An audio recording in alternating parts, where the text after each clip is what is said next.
Hey there, my friend. Quick note. If posting to social media has started to feel like a tax you pay to run your business, my book, The Social Media Burnout Cure, is for you.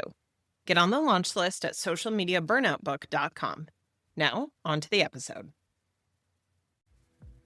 You already know what you need to do to stop living in crisis mode all the time. So, why haven't you done it? Welcome to Ditch the Chaos. I'm Cara, Chace, and this is your space to figure out how to run your life and business without running yourself into the ground. Today, for episode 52, I'm naming something I've been sitting with for a long time. The real reason change feels impossible, and the one thing that can actually help you break the chaos cycle when nothing else has. 52 episodes. A year of showing up every single week without missing one. And I want to take a second with that, not to celebrate me, but to celebrate you. Because if you've been here for any stretch of that, I know you've been doing something hard. You've been paying attention and listening to your life and your business, even when everything in you wanted to just put your head down and simply survive the week. And I've been watching with you and talking with you for a year. Through the content, through the meetings, through the emails, through the questions that come in. And I've been paying close attention to what's actually happening for you. And there's something I need to say out loud, something I've been chewing on for a while now, because it explains so much about why smart, capable women keep staying stuck, even when they know exactly what they need to do. So here's what I've noticed. When you're in full chaos mode, when the week has blown up, you're dropping balls, you're behind on everything, your brain feels like 10 conversations happening at once and none of them are finished. You know something needs to change. You feel it everywhere, emotionally, mentally, even physically. But here's the thing about that moment. You can't actually do anything about it. You're too far in. There's no room to stop and redesign how you operate when you're in it. You're just trying to get through the day. So you tell yourself, when things calm down, I'll fix this. And then sometimes things really do calm down. The crisis passes. You come up for air. And in that window, when you finally have a little breathing room and schedules align, there's no urgency anymore. The pain isn't sharp enough. You think, I'm okay. Actually, I can handle this. I'll deal with that stuff later or the next time it happens. So you don't change anything. And then the next wave hits and the whole crazy making cycle starts all over again.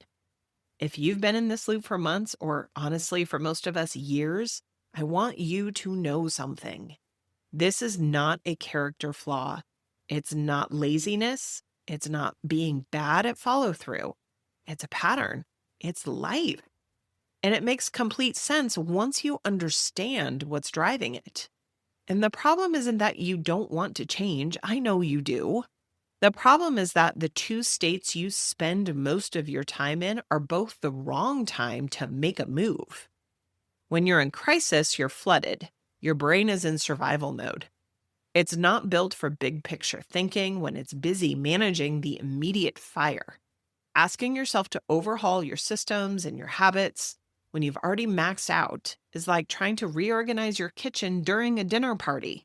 Not the best idea. And when you're in calm mode, there's no activation, there's no urgency. That threat feels very far away. And your brain is designed to conserve energy when things feel okay. So that's what it does. It puts the uncomfortable work off and you let it because you need the rest. So you swing, crisis to calm, flooded to fine, over and over. And here's what makes this really hard. Most productivity advice lands right in the middle of that calm phase. You find a podcast, maybe this one, and you think, yes, this makes sense. I could do this. But the pain is low enough that nothing actually shifts for you. And I'm not saying that to be discouraging. I'm saying it because I want you to understand what you're actually up against. This isn't a motivation problem. It's a timing problem. And neither state you're cycling through gives you what you need to break the pattern. So what does work? Someone told me something recently I haven't stopped thinking about. She's been in my world for about a year. She knew my approach to time management and productivity and burnout. She understood the framework. She believed it made sense. And she didn't enroll in Chaos Detox until she sat down one day and did the math. Not the emotional math, the real math. She looked at how much the constant dropping of balls was costing her and her business, the opportunities she'd fumbled, the time she'd lost to the chaos tax every single week, the mental load she was carrying that was making her worse at everything, her work, her relationships, her own sense of self.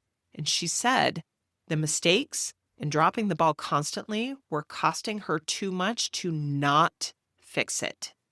That's the third moment. Not the crisis moment, not the calm, but the reckoning. It's not a mood. It's not an energy. It's not a window of motivation. It's the moment when the cost of staying exactly where you are finally outweighs the discomfort of doing something different. And I want you to know, I've had my own version of this moment too. For years, I've had a book pushing to come out, a real book on something I care about deeply. And for years, I've kept telling myself I'd get to it once things slowed down, once the business felt more stable, once I had more time. What I didn't look at honestly was what was taking the space of the creativity and time I needed to write the book. I was spending an enormous amount of energy on social media marketing, creating content, thinking about content, second-guessing content, starting over on content, B-roll content, caption content. And when I finally sat down and looked at what it was costing me, not just in hours, but my mental health and my creative bandwidth and focus in the kind of deep thinking the book actually needed, the math was obvious and it was brutal. My book wasn't getting written because I was pouring everything I had into a marketing strategy that I didn't even like, that wasn't even working the way I needed it to. That was my reckoning. And I'm telling you this on episode 52 because I want you to know I've changed. That book is coming. It's in progress, and it exists because I finally stopped avoiding the cost of staying stuck. The question that made the difference for my student and for me is simple. It's not comfortable, but it's simple. What is staying stuck actually costing me? Not some vague future sense, but right now. What work isn't getting done because your brain is too full of logistics to think clearly? What decisions are getting made badly because you're running on reactive mode? What is getting quietly sacrificed every time the chaos takes over? In your business, your relationships, your own sense of what is possible. What's it costing you because you keep doing what you've always done instead of what you should do? Most of us don't sit with that question long enough to really answer it because the answer is uncomfortable. It's easier to stay in the cycle than to look directly at what the cycle is taking from you. That's exactly what my student did, though. She looked at it, and once she saw it clearly, the decision to enroll wasn't even hard anymore. It wasn't, can I afford to do something like this, or can I create the time for this? It was, I can't afford not to. That's the shift. So here's what I want you to do with this. It's not time to overhaul your whole system. You don't need to sign up for anything. You don't need to make a big decision today. Just answer that question honestly. What is staying stuck actually costing me right now? So here's your reset and reclaim action step for this week. Take 10 minutes and write down what staying in the cycle is actually costing you. Not a vague list, but specific things. For me, it was my book. It could be a project that keeps getting pushed because you can't find focused time. The version of yourself you keep promising you'll get back to when things settle down. The thing you've been wanting to build that keeps losing to the chaos. Write it down, look at it, and let it be real for a minute. You're not committing to anything beyond that, but you deserve to make decisions about your own life with clear eyes and self-awareness. So that's it. Just start there. If this episode resonated, I'd love to have you join the Productivity Rebellion. It's a free monthly guide for women who refuse to choose between success and sanity. Once a month, you'll get one productivity strategy that fits your real chaotic life, behind-the-scenes stories from my month, and subscriber questions that are answered right here on the show. Think of it as your monthly reset when you're tired of holding everything together with duct tape and coffee. You can sign up for free at carachace.com/productivity-rebellion. And P.S. If you did that exercise and the cost is higher than you want to admit, Chaos Detox was built exactly for that moment. It's my weekly planning method for high-capacity women who are done letting the chaos run the show. Learn more at carachace.com/chaos-detox. Thanks for being here for 52 episodes. It means more than I know how to say. If this helped, please leave a review. It helps other entrepreneurs find the show. I'm Cara Chace, reminding you to keep questioning the rules and making your own.